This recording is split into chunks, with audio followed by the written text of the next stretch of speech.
ಂಡೆ ಮೂಲ ರಾಮನ ಆಡು ಬಾಲ ಕೃಷ್ಣನ ರಾಯರ ಪಾರಾಯಣ ರಾಮನೇ ರೋಮಾಂಚನ ರಾಯರ ಜೊತೆ ಕರೆದರೆ ಹನುಮ ಬರುವ ಗುರುಗಳಿಗೆ ನಮಿಸುತ್ತ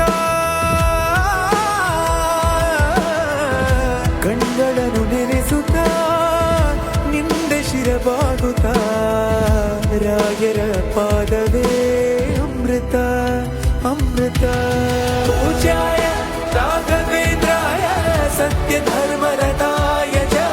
ಭಜತಾಂ ಕಲ್ಪವೃಕ್ಷಾಯ ನಮತಾಂ